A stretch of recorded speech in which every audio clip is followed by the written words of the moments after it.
India first communication और आप देख रहे हैं पब्लिक फर्स्ट,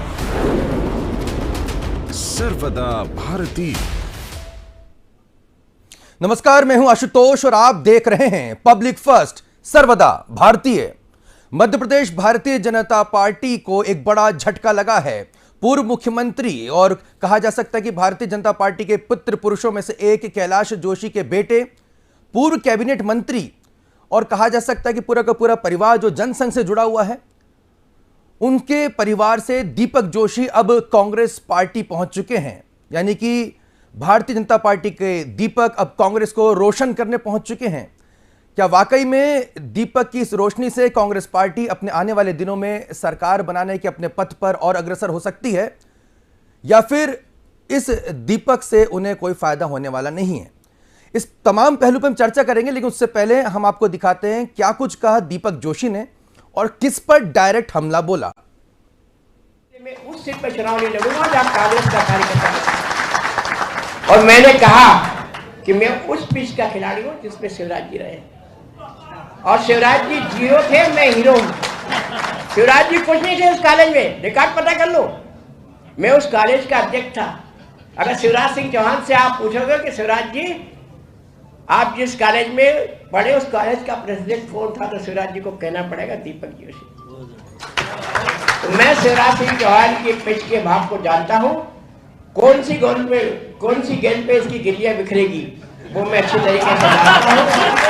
मुझे कमलनाथ जी मौका दे, मैं बुधनी के मैदान में कांग्रेस के प्रत्याशी के रूप में अगर मुझे इशारा भी कर दे तो मैं 2-4 दिन में वहां से तैयारी शुरू कर दूंगा। और ये विकेट जिसकी तलाश कांग्रेस पार्टी को है वो विकेट में ला के दूंगा। मैं फिर कहता हूं, मैं पद के लिए नहीं आया, मैं प्रतिष्ठा के लिए नहीं आया, मैं सम्मान के खातिर आया। सम्मान जिन्होंने दिया उनके साथ जुड़ा, क्योंकि 3 महीने में जमीन देने वाला, 2-3 महीने में बात करने वाले, चाहे सज्जन सिंह वर्मा हो चाहे गोविंद सिंह की हो, चिंता करने वाले मेरे ये दोस्त भले ही कांग्रेस में रहो, लेकिन मेरे पास आते थे। कहीं ना कहीं बिखरा हुआ था मैं, लेकिन उसके बाद भी उन्होंने मेरे परिवार को और मुझे सहयोग लगातार दिया। इसलिए मैंने तय किया कि मैं उस सम्मान के लिए उस सम्मानकर्ता के पास जाऊंगा जो पिताजी के सम्मान को बढ़ा पाए। तो दीपक जोशी को आप सुन रहे थे, साफ तौर पर कह रहे हैं कि शिवराज सिंह चौहान को उनकी पिच पर मात देने का हुनर उनके पास में है, और पूरी तरह से ललकार रहे हैं कि भोपाल के हमीदिया कॉलेज में आप देख लीजिए वो क्या थे और मैं क्या था। और अब अंदर से जो उनका जो कॉन्फिडेंस है वो पूरी तरह से दिखाने नजर आ रहे हैं। नए पाले में आए हैं तो अपनी जो ताल वो ठोकते नजर आ रहे हैं। फरसा भी लेकर निकले थे, वो फरसा लेकर निकले थे परशुराम जी वाला। इस फरसे से क्या कुछ होता है और इस फरसे से कौन अर्श पे जाता है और कौन फर्श पे जाता है, चर्चा करेंगे। हमारे साथ बहुत ही खास मेहमान इस समय स्टूडियो में भी मौजूद है, हमसे जुड़े हुए हैं। मैं उनका परिचय आपसे करा देता हूं। हमारे साथ भारतीय जनता पार्टी से पूर्व सांसद आलोक संजर जी जुड़े हुए हैं। आलोक जी, आपका बहुत बहुत स्वागत है पब्लिक फर्स्ट पर। जी, हमारे साथ योगेश गुप्ता जी जुड़े हुए हैं, आपका बहुत बहुत स्वागत है। बतौर राजनीतिक विश्लेषक आज हम आपसे चर्चा करेंगे। हमारे साथ कांग्रेस पार्टी से कुंदन पंजाबी जी जुड़े हुए हैं, आपका भी बहुत बहुत स्वागत है सर। और पब्लिक फर्स्ट संपादक पंकज मुकाती जी हमारे साथ मौजूद है। पंकज जी, आपका भी बहुत बहुत स्वागत है। चर्चा की शुरुआत सबसे पहले आलोक संजर जी मैं आपसे पूछना चाहूंगा। क्या हुआ आलोक भैया, आपके बाल सखा हैं, आपके बहुत मित्र रहे हैं दीपक जोशी जी, और आप लोगों की काफी घनिष्ठता रही है, क्यों ऐसा कदम उठाना पड़ा दीपक जोशी जी को? मुझे लगता है कि कभी कभी यही कह सकते हैं तो ये वही जो राम रुचि था, भगवान इसमें कुछ अच्छा सोच रहे होंगे, लेकिन मुझे लगता है कि जहाँ सेवा मन से होती है तो फिर प्रसिद्धि पाने के लिए फिर बहुत सारी बातों को हमको गौण करना पड़ता है। लेकिन चूंकि प्रसिद्धि पाने के चक्कर में और उनकी कुछ अपनी बातें ऐसी हैं जो उनको लगता है कि भारतीय जनता पार्टी में उनका उसमें सुनवाई नहीं थी, लेकिन सामूहिक विचारधारा है, सामूहिक निर्णय होते हैं, तो उसमें संकट तो आते हैं, थोड़ी देर सवेर होती है। लेकिन मेरा मानना है कि राजनीति में खास तौर पे शौर्य और धैर्य दोनों का बहुत महत्व है। क्योंकि शौर्य है और धैर्य नहीं है तो फिर शौर्य का कोई मतलब नहीं, और धैर्य और शौर्य का मतलब नहीं तो फिर उस दोनों का कोई मतलब नहीं है। तो वस्तुतः राजनीतिक व्यक्ति को, दीपक भाई बहुत अच्छे परिवार से जुड़े हुए हैं, मेरे को राजनीति में लाने वाले हैं, मेरे को अपने परिवार से जोड़ने वाले हैं, मेरे बड़े भाई हैं, आज भी हैं और हमेशा रहेंगे। लेकिन आज मेरे को लगता है कि आज आलोक बिना दीपक के है, तो आलोक बिना दीपक के है तो तकलीफ तो होगी। आलोक अब भटका नहीं है, आलोक अपने स्थिर है, अपने स्थान पर स्थिर है। लेकिन जहां मैं शिवराज जी के भी नजदीक रहा, दीपक जी के भी नजदीक रहा, शिवराज जी की वर्किंग को भी मैंने देखा, दीपक जी की वर्किंग को भी मैंने देखा, और मैं तो इसलिए मैथमेटिक्स की इक्वेशन जानता हूँ कि plus into plus is equal to plus, minus into minus is equal to plus, but minus into plus is equal to minus. तो कहीं ना कहीं मुझे लगता है कि दीपक भाई जिस विचारधारा से जुड़ने गए हैं वो माइनस और एक प्लस की विचारधारा में हम माइनस ही होने वाला है। तो मुझे लगता है कि थोड़ा सा विचार करना चाहिए था, धैर्य रखना चाहिए था, और अपनी बात संगठन में कहनी चाहिए थी, बार बार कहनी चाहिए। कई बार होता है कुछ राजनीतिक परिस्थितियां ऐसी बन जाती हैं कि हमको लगता है कि हमारे साथ न्याय नहीं हो रहा है, अन्याय हो रहा है, लेकिन अन्याय में भी न्याय है।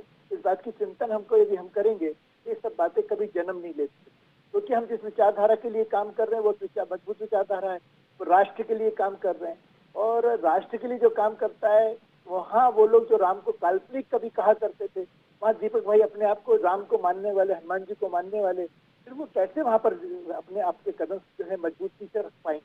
मुझे लगता है कि निर्णय हुआ है, जो भी हुआ है ठीक है, बट लेकिन मुझे लगता है कि जिस पिता के वो हम सबके भी पिता है, जितना शायद दीपक भाई माननीय जोशी जी को प्यार करते होंगे, माननीय शिवराज सिंह चौहान जी, बीडी शर्मा जी, भारतीय जनता पार्टी का एक एक कार्यकर्ता उनसे कई करोड़ गुना उसको प्यार करता है। हम सब लोग हमेशा चरण वंदन करते हैं। तो मुझे लगता है कि थोड़ी सी दीपक भाई ने वो समझाइश के ये देरी क्यों हुई, ये सवाल मेरा छोटा सा आपका ब्रीफ चाहूंगा। ये जो प्यार करते हैं, मोहब्बत करते हैं, स्नेह करते हैं, संगठन काफी मजबूत माना जाता है भारतीय जनता पार्टी का, ये अब जो संगठन की क्षमताएं जो हैं वो बहुत ही यहाँ पर सीमित नजर आ रही है। और इतने बड़े दिग्गज जो पूर्व मंत्री हैं, कैलाश जोशी के बेटे हैं, और ऐसा नहीं कि रातों रात गए, उन्हें बाकायदा ऐलान किया, मान मनोबल भी वहाँ पर कारगर नहीं हो पा रही है। आपको नहीं लगता कि कहीं ना कहीं जो एक परिवार था, संगठन था आप लोग का, वो पूरी तरह से यहाँ पर कमजोर हो चुका है?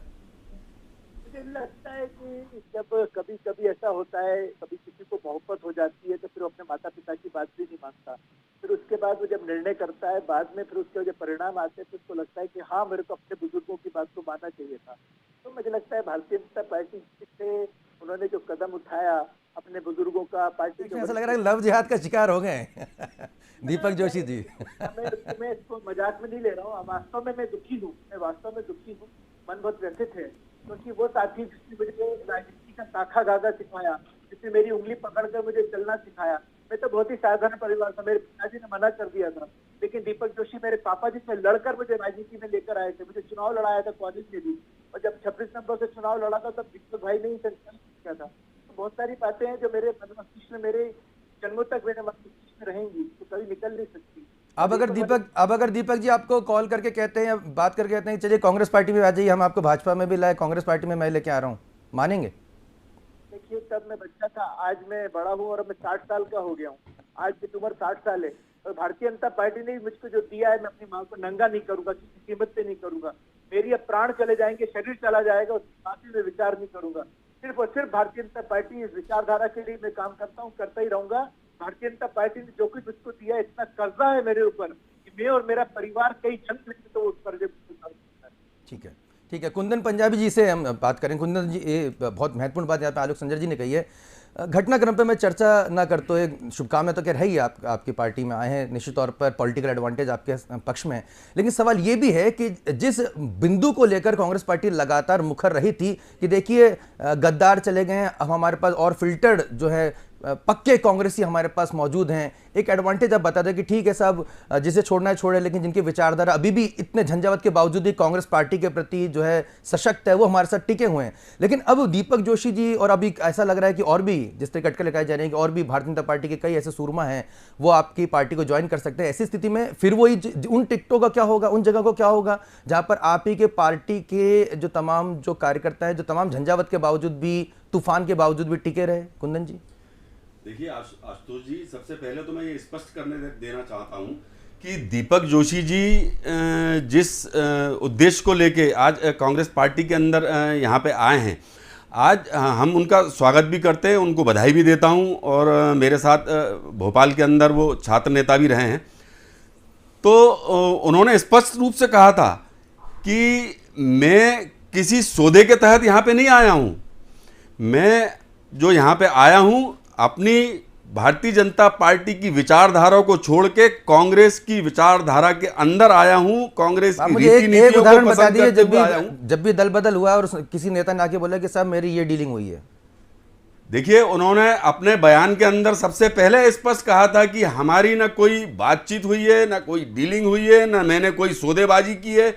जिस प्रकार से हमारे यहाँ सिंधिया और सिंधिया के साथ जाने वाले लोगों ने गद्दारी करके सौदेबाजी की राजनीति की थी, खरीद फरोख्त की राजनीति की थी, उससे दूर ये तो वैसे भी एक संत पुरुष के पुत्र हैं दीपक जोशी जी। मध्य प्रदेश के अंदर भारतीय जनता पार्टी की दीपक जोशी जी को आप गद्दार की श्रेणी में रखेंगे? भारतीय जनता पार्टी के गद्दार? वो भारतीय जनता पार्टी के लोगों का विचार है। अभी आलोक संजर जी बैठे, ये प्रश्न आपको उनसे करना चाहिए, मेरे बजाय उनसे करना चाहिए कि उनके बारे में उनके क्या विचार हैं और भारतीय जनता पार्टी के उनके लोगों के अंदर उनके क्या विचार हैं। हम तो स्वागत करते हैं, वो तो एक प्रकार से त्रस्त होके भारतीय जनता पार्टी से त्रस्त होके और मतलब जो है परेशान होके कांग्रेस की सदस्यता ली है।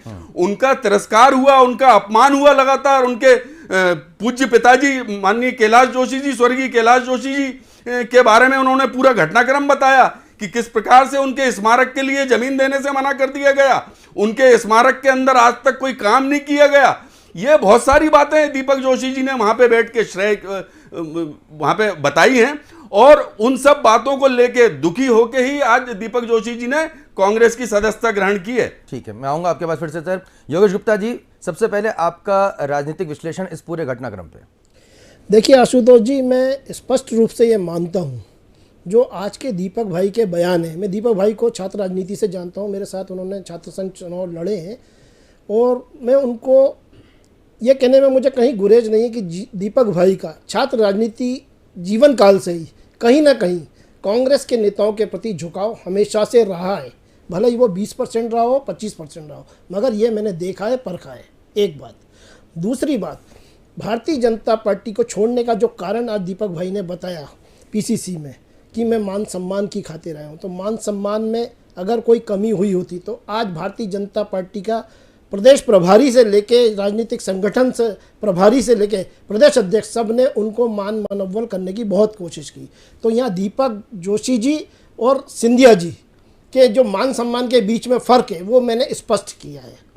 दूसरी बात, उन्होंने कहा मैं किसी उद्देश्य को लेकर नहीं आया हूँ, मेरे पिताजी का अपमान हुआ। दीपक भाई 3 बार के विधायक थे, 1 बार के मंत्री रहे। उस 15 काल के कार्यकाल में दीपक भाई को अपने पिताजी का स्मारक बनाने की याद क्यों नहीं आई? वो दबाव बना सकते थे। मैं जहाँ तक जानता हूँ शिवराज जी को उन्होंने हमेशा दीपक भाई को एक छोटे अनुज की भांति स्नेह किया है। तो निश्चित रूप से शिवराज जी उनकी कही बात टाल नहीं सकते, ऐसा मैं नहीं, आप सम्मानित मीडिया के सामने भी ये बात है। एक बात तो ये मान सम्मान की लड़ाई तो कतई नहीं है। दूसरा, उन्होंने कहा कि मैं बिना किसी शर्त के आया हूँ। यहाँ उनका विरोधाभास स्वयं उन्होंने प्रकट कर दिया। ज्वाइनिंग लेते ही बुधनी से चुनाव लड़ने की अनुमति मुझे दें, तो यहाँ निकल कर आती है अति महत्वाकांक्षा। तो वो जो कहते हैं ना आशुतोष जी कि दीपक बुझने से पहले जो लो फड़फड़ाती है, वो फड़फड़ाहट आज दीपक भाई के अंदर उनके चेहरे पर उजागर हुई है स्पष्ट रूप से। और मैं ये मानता हूँ कि राजनीतिक रूप से उन्होंने ये एक उचित निर्णय तो कतई नहीं लिया है, क्योंकि दीपक भाई को आगे एक बहुत उज्जवल भविष्य था इस पार्टी के अंदर। रही बात जिस मान सम्मान के लिए वो कांग्रेस पार्टी में आए हैं, मैं ईश्वर से प्रार्थना करूंगा कि वो मान सम्मान, वो उद्देश्य, उनकी वो अपेक्षाएं पूरी हों। क्योंकि कुछ महीने 1.5 महीने पहले मैंने भी कांग्रेस पार्टी से जो विमुख हुआ हूँ, जो छोड़ी है मैंने कांग्रेस पार्टी, उसके पीछे भी मान सम्मान ही था। जो हमारे वर्तमान प्रदेश कांग्रेस अध्यक्ष हैं माननीय कमलनाथ जी। सर मैं आऊंगा उस पर, मैं आऊंगा सर एक छोटा सा कमेंट में 2 मिनट में विधायकों को चलो मैं पंकज मुकादी जी से एक सेकंड, कुंदन जी, मैं पंकज मुकादी जी से विश्लेषण लूंगा। सर ये जो आमन जामन जो चलता है चुनावी वर्ष में, हमने इससे पहले भी देखा है, ज़्यादा पुरानी बात नहीं है। 2018 में पूर्व मंत्री रह चुके हैं सरताज सिंह भारतीय जनता पार्टी की सरकार में, वो कांग्रेस पार्टी में गए थे, चुनाव भी लड़ा कांग्रेस पार्टी के टिकट से, उसके बाद वो चुनाव हार गए। हारने के बाद उन्होंने फिर दबे पैर वापसी कर ली भारतीय जनता पार्टी में कि भाई उनकी सरकार वापस आ गई। तो ये जो घटनाक्रम है, कहीं ना कहीं जनता पे मैं जानना चाहता हूं कि पब्लिक साइकोलॉजी क्या उस पर असर करती है कि भाई पब्लिक है मानती है कि देखिए हमारे नेता का जो है यहाँ पर मान सम्मान नहीं है इसलिए जा रहे हैं, या पब्लिक को लगता है कि देखिए टिकट मिलना नहीं है लिहाजा अब कहीं राह मिल नहीं रही है उन्हें, तो कोई ना कोई ऑप्शन तलाशना था तो कांग्रेस पार्टी में गए। तो पब्लिक परसेप्शन आपके जरिए हम समझना चाहेंगे।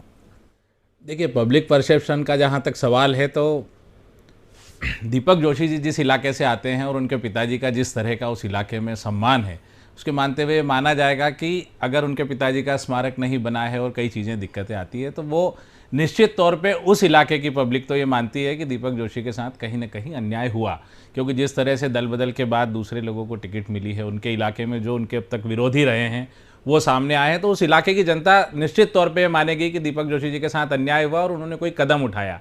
राजनीतिक रूप से जनता ये सोच सकती है अपनी विचारधारा के हिसाब से कि उन्होंने ठीक किया है, लेकिन वोट पे कितना प्रभाव पड़ेगा इसके बारे में नहीं कहा जा सकता, क्योंकि अगर आप ऐसा सोचते हैं कि जनता का परसेप्शन किसी के पार्टी के छोड़ने से बदलता है, तो आप ज्योतिरादित्य सिंधिया जी को देखिए, उनके साथ के लोगों को देखिए, वो पहले जितने वोटों से जीतते रहे हैं उससे कई गुना ज़्यादा वोटों से अगला चुनाव जीते हैं, उपचुनाव जीते हैं, जिसमें कुछ तो ऐसे रहे हैं जो पूरी ज़िंदगी 3000 वोट से चुनाव जीतते रहे हैं और भारतीय जनता पार्टी में जाने के बाद 55,000 और 53,000 वोट से चुनाव जीते हैं। जबकि उनके बारे में खूब कहा गया कि वो गद्दार हैं, उन्होंने पैसे ले लिए, डील की, लेकिन उसके बावजूद कोई व्यक्ति इतने सारे आरोप प्रत्यारोप के बाद भी इतने बड़े उससे कैसे जीत जाता है, क्योंकि जनता का परसेप्शन उस व्यक्ति के प्रति रहता है। तो यहाँ मैं ये नहीं कह रहा कि दीपक जोशी इस परसेप्शन के साथ जीत जाएंगे या हार जाएंगे, लेकिन जनता का परसेप्शन पर्टिकुलर एक पार्टी और एक व्यक्ति के साथ अलग अलग होता है, और बहुत हद तक दीपक जोशी के प्रति उनके इलाके में निश्चित तौर पर लोगों की सद्भावना होगी, और उन्होंने भी लंबे समय से लोगों से बात करने के बाद ही ये फैसला लिया होगा, क्योंकि दीपक जोशी जिस तरह के नेता हैं वो रातों रात फैसला लेने वाले नेता नहीं हैं, क्योंकि मैं उनके पिताजी को भी जानता था, उनको भी जानता हूं, और बड़े धैर्य के साथ सोच समझ के फैसले लेते हैं। जैसे अभी आलोक संजर जी ने कहा कि राजनीति में 2 चीज़ों की ज़रूरत है, शौर्य की और धैर्य की। मुझे लगता है कि दीपक जोशी जी ने दोनों का बराबर सम्मान किया। उन्होंने लंबे समय तक धैर्य रखा और उसके बाद शौर्य दिखाया, और वो शौर्य दिखाना इस ढंग से साबित होता है कि वो फरसा लेकर ही निकले हैं घर से। तो वो अब मान के चल रहे थे कि अब कुछ नहीं है तो कुछ तो करें, वरना हम भी किनारे बैठ जाएंगे। तो अपने इलाके में सक्रिय रहने के लिए कई बार मजबूरी होती है कि आप किसी के साथ जुड़कर लोगों के बीच बने रहें। बिल्कुल। आलोक संजर जी, राजनीति में पॉलिटिकल मैसेज का, राजनीतिक संदेश का बड़ा महत्व होता है। हमने देखा था कि पिछले चुनावों में मुख्यमंत्री शिवराज सिंह चौहान के साले साहब संजय जी, उन्होंने कांग्रेस पार्टी ज्वाइन कर ली थी, एक बड़ा मैसेज गया था, और उसके बाद कांग्रेस की सरकार भी बनी। अब ये जो मैसेज जा रहा है, जहां पर सत्यनारायण सत्तन खुलकर बोल रहे हैं, भंवर सिंह शेखावत सीधे तौर पर सरकार पर हमला बोल रहे हैं, अनूप मिश्रा जी को लेकर भी अटकलें लगाई जा रही हैं, जो कि पूर्व प्रधानमंत्री अटल बिहारी वाजपेयी के भांजे हैं, अटकलें लगाई जा रही हैं, और यहाँ तो दीपक जोशी तो आ ही चुके हैं। ये पॉलिटिकल मैसेज के भारतीय जनता पार्टी को भारी तो नहीं पड़ेगा? मेरे पुराने मित्र पंकज जी ने जो बोला फरसा लेकर निकले हैं, लेकिन यदि भरोसा लेकर निकलते तो भारतीय जनता पार्टी में उनका भविष्य बहुत सुंदर होता। जहाँ तक अभी हमारे कांग्रेस के प्रवक्ता जी बोल रहे थे कि ज्योतिरादित्य सिंधिया जी, तो क्या उनको आपने उनके साथ अन्याय नहीं किया था? क्या आपको ऐसा अन्याय दिखता है कि उनके प्रति? कि हाँ, हमने उनके साथ किया था। अन्याय न्याय नहीं होता, कहीं ना कहीं अपनी मन की बात होती है, जो उनको जहाँ जिसको जहाँ अच्छा लगता है उसका अधिकार है वहाँ जाने का। लेकिन जो विचारधारा, चूंकि माननीय दीपक जोशी जी के संदर्भ में यदि मैं कहूँगा, उनके साथ एक ऐसे संत पुरुष का नाम जुड़ा हुआ है जिसकी तुलना पूरे देश में अन्य राजनीतिक संतों के मुकाबले में कोई है ही नहीं। तो माननीय उनको तो मध्य प्रदेश का अटल बिहारी वाजपेयी भी कहा जाता था। तो थोड़ा सा यदि हमने कहा ना और भरोसा किया होता तो समय आता, क्योंकि राजनीतिक परिदृश्य में कुछ ऐसी चीजें आती है। जो भूमि दी गई उसके लिए माननीय मुख्यमंत्री जी ने 1,76,00,000 रुपए दिए हैं, उसके टेंडर हो चुके हैं, वहाँ पर स्मारक बनने वाला था।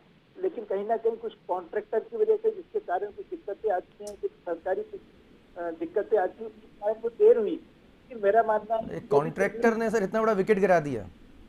देखिए, मैं विकेट कितना भैया दुनिया में आना जाना लगा रहता है, लोग शरीर छोड़कर चले जाते, लेकिन दुनिया चलती। मेरा अपना मानना है भैया कि मैं आपको सच बताऊं कि क्या सही है कि भारतीय जनता पार्टी के जो कार्यकर्ता उनसे जुड़े हुए थे वो आवाज दुखी हैं, अंतर्मन से दुखी हैं। बल्कि मैं तो कहूँगा कि आज देवलोक में जो माता पिता वहाँ पर है वो भी दुखी होंगे, लेकिन चूंकि निर्णय उन्होंने कर दिया, भगवान उनको खूब आगे बढ़ाए।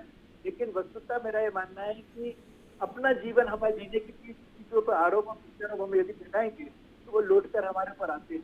इसलिए मुझे लगता है कि ठीक है, अब जो हो गया, लेकिन हम लोग संघर्ष करेंगे, पूरे बिना दीपक के भी संघर्ष करेंगे, और संघर्ष ही नहीं करेंगे एक बहुत बड़ा कमल हमारा मध्य प्रदेश में खिलेगा, पूरी ताकत से खिलेगा। और हम सब मित्रों को भारतीय जनता पार्टी के कार्यकर्ता के सामने चुनौती है, उस चुनौती को हम सब लोग स्वीकार करते हैं। अब कांग्रेस से लड़ने के लिए हम पूरी और ताकत से लड़ेंगे, और मुझे लगता है कि अब कोई जाएगा नहीं, और जाएगा भी तो मुझे लगता है कि वो भी बेमन से जाएगा। जो बेमन से जाता है वहां सब मन वहां भी नहीं लगेगा, मेरा पूरा विश्वास। देखिए आशुतोष जी, सबसे पहले तो मैं स्पष्ट कर दूं, राजनीतिक विश्लेषण के रूप में जिनको यहाँ पे बिठाला गया है उनको ये जानकारी होनी चाहिए कि 15 साल पहले माननीय कैलाश जोशी जी दिवंगत नहीं हुए थे। 2019-20 में उनका देवासन हुआ था, और उस समय पे उनके स्मारक की बात उठी थी और उनको जमीन आवंटन की बात हुई थी। तो आप पहले थोड़ा सा अध्ययन कर लिया करें, उसके बाद में फिर उस पर अपनी विशेष विश्लेषण वाली टिप्पणी दिया करें। दूसरी बात मैं ये कहना चाहता हूं, दीपक जोशी जी के लिए जो प्रश्न आशुतोष जी आप मेरे से पूछ रहे थे, मैं कृपया कर ये चाहूंगा कि आप एक बार आलोक संजर जी से पूछ लीजिए ना कि उनके उस बारे में क्या ख्याल हैं या क्या कहना चाहते हैं। पूछ लीजिए आप साहब, बिल्कुल।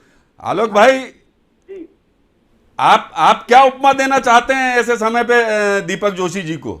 हम तो सिंधिया जी के साथ में जो लोग गए, जो खरीद फरोख्त हुई 35-35 करोड़ में बिके, हम उनको बिकाऊ कहते हैं। आपके कहने से कुछ होता नहीं, क्योंकि आप में हमने हमारी विचारधारा में यही अंतर है कि आप आरोप लगाते हो, हम निराधार आरोप नहीं लगाते हैं। वस्तुतः मेरा मानना है कि कुंदन भाई भारतीय जनता पार्टी का जो दीपक है ना, उसकी जो जोत है वो कुंदन है। अब आलोक भाई वो हमारे दीपक हैं। हमारे आपके दीपक नहीं है, वो दीपक हमारे नहीं है, आप देखना। आपके मित्र दीपक हैं, हमारी पार्टी के दीपक हैं। अब वो सौम्यता में उग्रता बिल्कुल शोभा नहीं देती है। सौम्य व्यक्ति हैं, सौम्य व्यक्ति रहेंगे।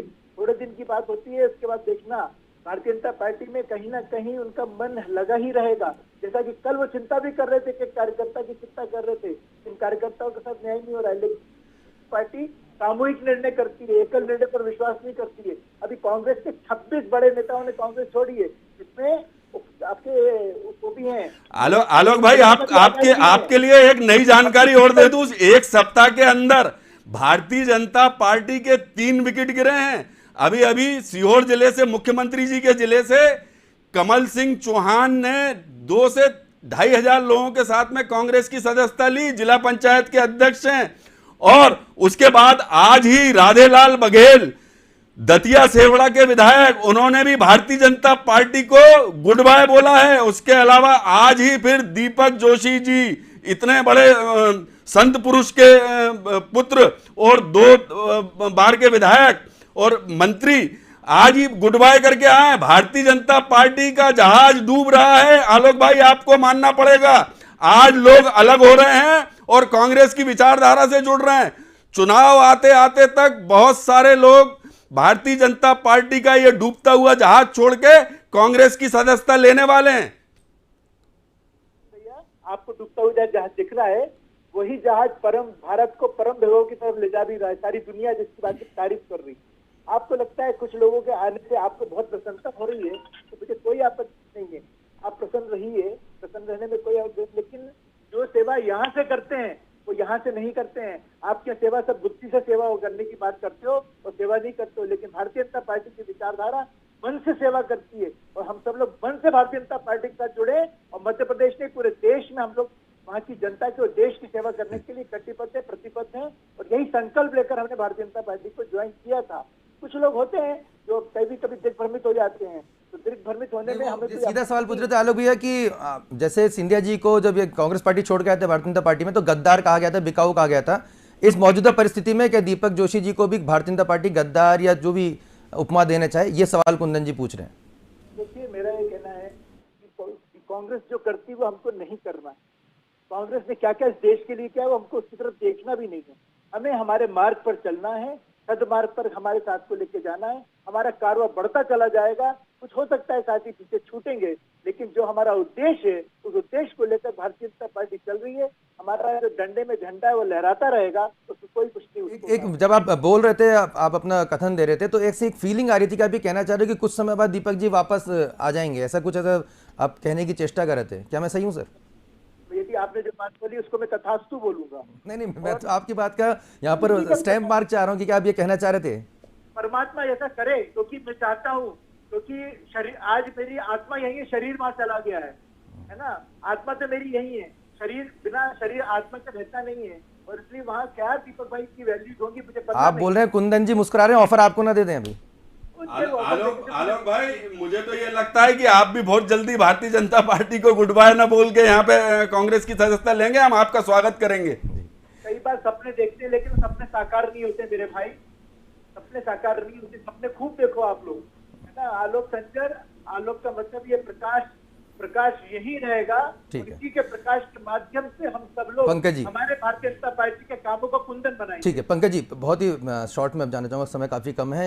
ये जो भारतीय जनता पार्टी जो दाव खेला करती थी कि भाई कब जो है विपक्षी पाले में जो लोग रहते थे अचानक से भारतीय जनता पार्टी के पाले में आके खड़े हो जाते थे, बिल्कुल शॉकिंग रहता था। लेकिन यहाँ पर दो बातें समझ में आ रही हैं कि जो हो रहा है, एक तो कहीं ना कहीं बीजेपी के दाव बीजेपी के ही ऊपर यहाँ पर भारी पड़ता नजर आ रहा है, दूसरा ये कि जो डैमेज कंट्रोल का जो टाइमिंग है वो तो पूरा मिल रहा है भारतीय जनता पार्टी को। ये बहुत ही नोन बात थी, बहुत ही ऐसा नहीं कि बहुत हथप्रभ करने वाली बात है, ये पहले से कहीं ना कहीं अटकलें लगाई जा रही थी कि भाई ये लोग छोड़कर जा सकते हैं, उसके बाद भी रोक नहीं पाना या रोकने की जरूरत महसूस नहीं करना। देखिए, अभी आपने कहा या आलोक जी ने कहा कि भारतीय जनता पार्टी का संगठन बहुत मजबूत है, तो जब संगठन बहुत मजबूत हो जाता है तो कई बार वो मजबूत इतना हो जाता है कि वो पत्थर हो जाता है, तो उस पर किसी तरह की चोट का कोई असर नहीं होता है।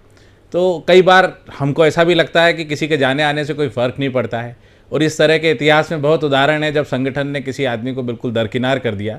लेकिन राजनीतिक रूप से, नज़रिए से और परिवेश में ये बात बिल्कुल सही है कि किसी एक आदमी के जाने से उतना फ़र्क नहीं पड़ता जितना परसेप्शन चारों तरफ बनता है, और एक के बाद दो, दो के बाद तीन, तीन के बाद चार, एक लाइन खड़ी होती है, और राजनीति में और समाज में एक हवा, एक लहर बनती है इस तरह की चीज़ों से। इसलिए किसी भी आदमी का जाना, चाहे वो किसी पद पर है न है, उसके पिता बड़े नेता थे, इस सबसे कोई फ़र्क नहीं पड़ता, लेकिन किसी भी आदमी का जाना किसी भी पार्टी के लिए नुकसानदेह होता है, या संगठन की एक बड़ी नाकामी ही मानी जाएगी, खासकर चुनाव के ठीक पहले। और वो भी ऐसे कि वो आदमी सत्ता की तरफ नहीं जा रहा है, वो सत्ता छोड़ के विपक्ष की तरफ जा रहा है, तो इसको बिल्कुल माना जाएगा। और इसमें दीपक जोशी जी के मामले में तो कई 15 दिनों से मामला चल रहा था जो आप कह रहे हैं, लेकिन उसके बावजूद मनाने की अगर पूरी कोशिश होती तो शायद मुझे लगता है कि दीपक जोशी जी ने भी बहुत टाइम दिया संगठन को, मिलने भी गए, इंदौर में भी प्रभारी मंत्री से मिले, वहाँ पे मिले, मीडिया से बात नहीं की। लगता है कहीं ना कहीं उनके मन में भी ये इच्छा रही होगी कि एक बार अगर ठीक से मेरे मुद्दे सॉल्व हो जाएं तो मैं करूं, लेकिन मुझे नहीं लगता कि उनके साथ उस तरह से संगठन ने कोई काम किया, और ये संगठन की नाकामी ही कही जाएगी। ठीक है, योगेश जी फाइनल कमेंट। देखिए, दीपक भाई के संदर्भ में ये बात सच है कि ये 2 साल से उनकी नाराज़गी पार्टी से चल रही थी। इसके पहले भी उन्होंने मानस बनाया था जाने का, तब रोक लिया गया था। लेकिन यहाँ मैं कांग्रेस और बीजेपी के अंदर एक फ़र्क स्पष्ट करना चाहूँगा। कांग्रेस पार्टी को छोड़ने वाले युवा ऊर्जा से ओतप्रोत नेता हैं, जिनका एक जनाधार है बड़ा, जो छोड़कर गए हैं पिछले 2020 में। सिंधिया ऊर्जावान नेता थे, और जो भारतीय जनता पार्टी से लोग कांग्रेस में आ रहे हैं वो पराजित और उपेक्षित नेता आ रहे हैं। कहने का तात्पर्य ये है कि फ्यूज बल्बों की झालर बनाने कमलनाथ जी जा रहे हैं। फाइनल कमेंट कुंदन जी। देखिए, आज जो भी नेता कांग्रेस के अंदर आना चाह रहे हैं और आ रहे हैं, पहले तो हम उनका स्वागत भी करेंगे, लेकिन अभी अभी जिस प्रकार से योगेश गुप्ता जी कह रहे थे कि इस प्रकार की झालर बनाई जा रही है, ये तो 2023 में अभी आपको पता पड़ेगा कि 2023 में माननीय मुख्यमंत्री बनने के लिए कमलनाथ जी का सर्वाधिक जो नाम आज की तारीख में चर्चित है, उस प्रदेश की जनता ने ठान लिया है उनको। आज मुख्यमंत्री की जो आने वाली चुनाव होगा, और इस प्रदेश के अंदर जो चुनाव होगा और मुख्यमंत्री का जो चेहरा दिखेगा, वो आज से इस प्रदेश की जनता ने मान लिया है कि आने वाले समय के मुख्यमंत्री के रूप में कमलनाथ जी। आखिरी क्वेश्चन लूंगा कुंदन जी, मैं फाइनल क्वेश्चन, एक छोटा सा सवाल। बीजेपी पलटवार करने में माहिर है, कुछ डर लग रहा है? बिल्कुल, हमें किसी प्रकार का कोई डर भय नहीं है। जो बिकाऊ थे, मैंने पहले भी कहा था, जो बिकाऊ थे वो बिक चुके। आज जो प्रदेश के अंदर टिकाऊ नेता हैं वो पूरी तरीके से कांग्रेस के साथ माननीय कमलनाथ जी के कुशल नेतृत्व में रणनीति के साथ 2023 का चुनाव जीतने के लिए काम कर रहे हैं। आलोक जी, आप फिंगर रेस करें जल्दी से, आपका कमेंट। एक बात मैं कह रहा हूँ, बुरे मन से कह रहा हूँ कि जयवर्धन जी, दीपक के जो बेटे हैं, वो भारतीय जनता पार्टी में आज भी मौजूद हैं।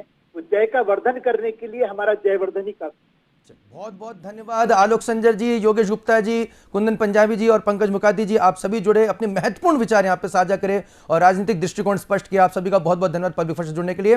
तो मध्य प्रदेश भारतीय जनता पार्टी में काफी कुछ यहां पर उथल पुथल दिखाई दे रही है, हालांकि बहुत ही बीजेपी की तरफ से वेट एंड वॉच यहां पर नीति अपनाई जा रही है। कोई भी कमेंट करने से यहां पर बहुत ही कहा जाए कि बिलो द बेल्ट कमेंट करने से यहां पर परहेज किया जा रहा है। कहीं ना कहीं सतर्कता और सजगता से भारतीय जनता पार्टी जरूर आगे बढ़ी, लेकिन निश्चित तौर पर यहां पर भारतीय जनता पार्टी की संगठन क्षमता पे सवाल तो जरूर खड़े हो रहे हैं कि विपक्ष के पार्टी में आपका इतना बड़ा जो कद्दावर नेता है वो चला जाता है और पूरा समय देने के बावजूद भी आप उसे होल्ड नहीं करा पाते हैं, उसे मना नहीं पाते हैं। यह निश्चित तौर पर कहा जाता है कि भारतीय जनता पार्टी की संगठन क्षमता और कहीं ना कहीं उन नेताओं पर भी सवाल निशान है कि क्या वाकई में संवादहीनता से जूझ रही है मध्य प्रदेश भारतीय जनता पार्टी। तमाम पहलू पे आप हमसे जुड़े, आपको यह प्रोग्राम कैसा लगा हमें जरूर बताइएगा। देखते रहिए पब्लिक फर्स्ट, सर्वदा भारतीय।